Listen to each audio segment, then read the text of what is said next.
Bienvenidos a su programa Una Pausa en el Camino, un espacio diseñado para el estudio diario de la Biblia con una aplicación práctica para su vida y la nuestra. En esta semana, lección especial con nuestro invitado especial, el Pastor Razi. Pero primero vamos a comenzar con una oración. Señor que estás en los cielos, gracias por la oportunidad de este estudio. Bendice el transcurso de él y cada uno de los televidentes que nos está viendo y escuchando. Amén. Porque en el nombre de Jesús te lo pedimos. Amén. Amén. Amigo Dr. Pony, hemos visto ya bastante de esta lección introductoria. Hemos visto cómo Pablo había ido estableciendo congregaciones cristianas en la parte este del Mediterráneo. Y ahora llegamos a un cambio de frente cuando se pone a escribir la epístola a los romanos. Empieza a dirigir su atención a nuevas fronteras, hacia el occidente del Mediterráneo. Y ahí está pensando en Italia, en Roma, pero también en España y tal vez en Francia, en todas las colonias romanas de ese lugar. Quería plantar la semilla del Evangelio allí donde no había llegado. ¿Usted en su estudio y conocimiento considera que este era el motivo de escribirle a los romanos, como que Roma fuera su catapulta, su punto de desarrollo de lo que venía? Así es, él mismo lo dice: quiero visitarlos a ustedes, cristianos de Roma, en camino a España, donde hay colonias que yo quiero también conozcan el Evangelio. Y probablemente quiere dos cosas: quiere estar seguro de que los cristianos de Roma entienden bien el Evangelio, están cimentados, y que tal vez den alguna ofrenda que le permita viajar a su destino en España. Ahora, ese plan de Pablo, tengo la impresión que sufre un cambio radical, Pastor Razi. Así es. Sus compatriotas enemigos lo venían persiguiendo, provocan un alboroto en Jerusalén cuando él lleva las ofrendas para los cristianos pobres y lo van a matar. Curiosamente, los romanos los rescatan y los salvan, le salvan la vida, porque lo iban a despedazar. Y entonces lo ponen preso porque no saben bien qué hacer con este hombre. ¿Por qué tanto odio? Y está 2 años preso en Cesarea y finalmente se cansa. Dígame cuando Pablo dice que él es ciudadano romano. Claro, se asustan. Y uno de ellos le dice: a mí me costó un montón de dinero. Dice: yo lo tengo gratis, yo nací en Tarso. Así que pide que se lo juzgue en la sede del imperio, en Roma. A veces cuando nosotros hablamos con otros amigos cristianos, da la impresión de que entendemos a Pablo y Pedro como haciendo una obra misionera junta, pero la experiencia de Pablo aquí se diversifica o es diferente. Sí, Pedro sigue atendiendo a los creyentes judíos principalmente, mientras que estratégicamente divide la atención de Pablo a los gentiles, que era su pasión, a lo que se sentía llamado. Y es muy interesante leer los últimos capítulos de Hechos, en que muestra ese viaje hacia Roma, donde sufre un naufragio, casi pierde la vida. Pasan 3 meses en Malta, pero finalmente llegan a Italia. Desembarcan y ¿qué pasa?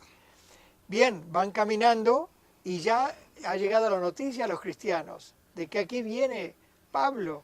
Y como leemos en este pasaje, se enteran de la situación, lo esperan en las afueras de Roma, en el foro de Apio y las 3 tabernas. Y dice aquí Lucas: al verlos, Pablo dio gracias a Dios y cobró ánimo. O sea, era una persona ya mayor, venía de un naufragio, venía preocupado por lo que iba a pasar. Cuando llegamos a Roma, a Pablo se les permitió tener su domicilio particular con un soldado que lo custodiara. ¿Podría Pastor Rassi darnos una idea de la Roma de ese momento? Era una Roma espectacular, con 1 millón de habitantes, amplias avenidas, pavimentadas con piedras, había grandes edificios públicos, termas, acueductos, teatros, coliseos. Había un circo máximo capacidad para 150.000 espectadores. Una cosa espectacular. Un historiador dice que Roma era la corona bella del imperio y era también la cloaca del universo. Ahí había una congregación cristiana con todos sus problemas. ¿Durante cuánto tiempo estuvo Pablo en esa ciudad? Lucas otra vez responde allí, dice que estuvo 2 años completos en una casa alquilada y recibía a todos los que venían a verlo. De modo que, como no había cometido ningún crimen terrible, era un cristiano tranquilo.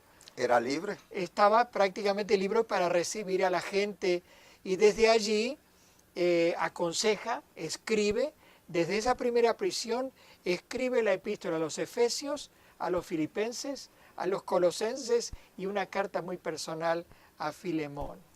En ese tiempo, con un soldado atrás de él todo el tiempo cuidándolo, ¿qué más hizo Pablo en esos 2 años? Bueno, llega un momento en que lo dejan libre. No hay acusación aquí, libre. Y es casi seguro que en ese tiempo se cumplió el sueño de llegar a España y plantar la verdad entre las colonias romanas, el Evangelio de Jesús allí. Luego lo vuelven a encarcelar. Debe haber pasado algo dramático históricamente o religiosamente, porque todo se echa a perder y va en contra de Pablo. Probablemente el factor desencadenante fue Nerón, que era un hombre realmente enfermo mental, que se cree casi con seguridad que incendió Roma, tal vez para reconstruirla.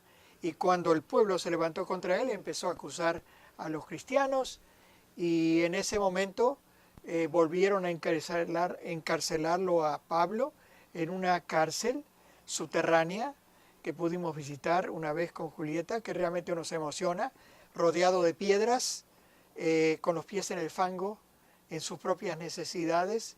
Y finalmente Nerón da la orden de ejecutarlo a él y también a Pedro, como veníamos diciendo antes, a Pedro que también había llegado a Roma.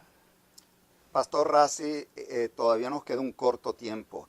¿Qué aplicación práctica tiene usted para aquellos cristianos que han pasado una vida de conversión y disfrute espiritual y ahora viene un revés al final de nuestros tiempos?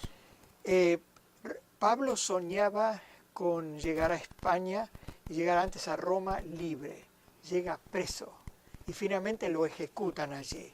Más de una vez, amigos televidentes, no logramos en esta vida lo que anhelamos. Deseamos salud y nos ataca una enfermedad, deseamos éxito en nuestro trabajo y nos despiden. Queremos tener una linda familia y nuestros hijos se vuelven rebeldes. Pablo nos da un ejemplo de un cristiano que acepta lo que Dios permite que ocurra y no abandona su fe, se mantiene fiel. Así que tal vez con ese pensamiento podemos orar. Amante Padre, gracias por este ejemplo de Pablo, que no logra el sueño de llegar libre a Roma. Llega preso, acusado falsamente, y sin embargo no se queja. Danos, Señor, esa fe, la fe de Pablo, de ser fieles a ti, no importa las circunstancias, porque tú nos tienes un futuro asegurado a través de la muerte y resurrección y ascensión de Cristo. Amén. Ese es nuestro deseo para nuestros televidentes y para el Dr. Pony y también a un servidor. Amén. Y lo hacemos en el nombre de Jesús. Amén.